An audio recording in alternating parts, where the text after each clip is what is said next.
Hi guys, I don't know when this became a thing, but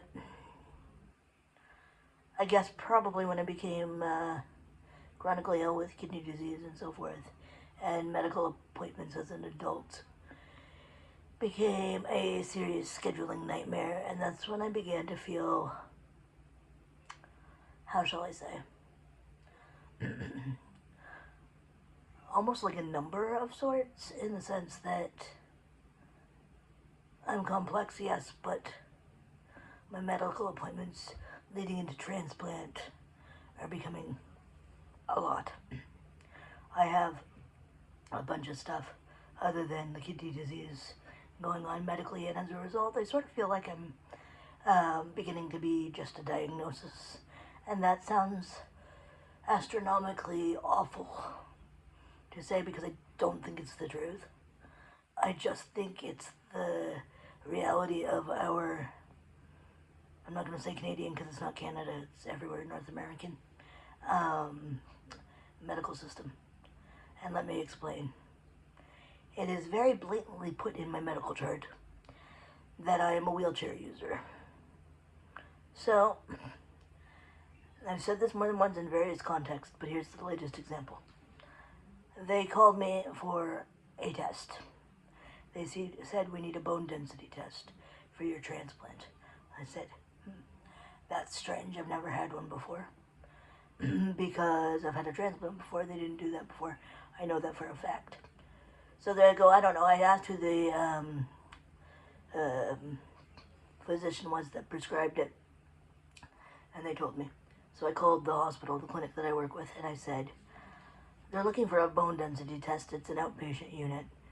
What is happening? They had no record of it.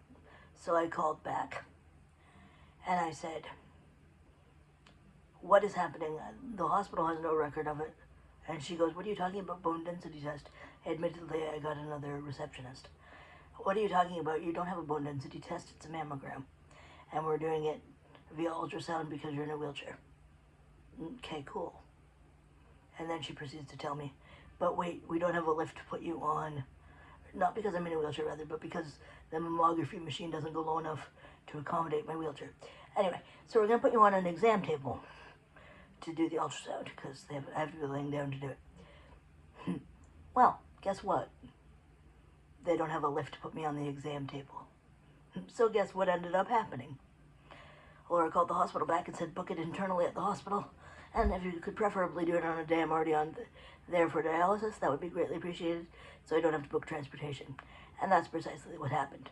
The point I'm trying to make is, I can't tell you the countless number of adults that avoid the medical system because they have a disability, and therefore, in my humble, non-educated opinion, neglect their health because it's just a hassle like that.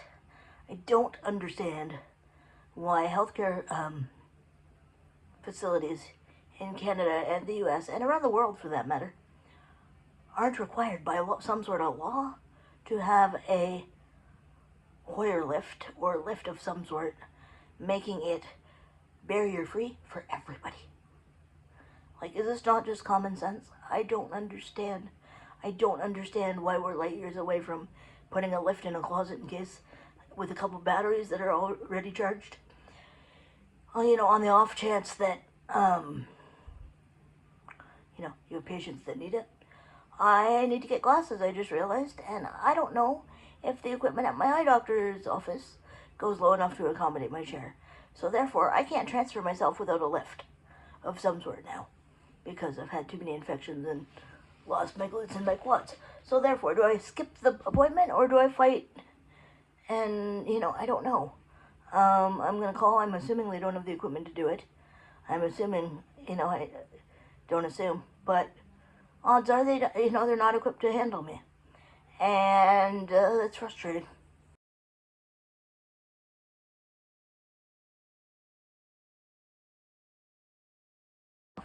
I'm safe. It's all good.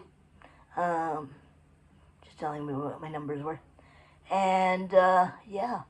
So I will maybe keep you updated on how that works out. But that's one of several examples where, they need lifts in their offices because access to medical care, and I think it's ridiculous. I'm done ranting. Goodbye. See everybody next week.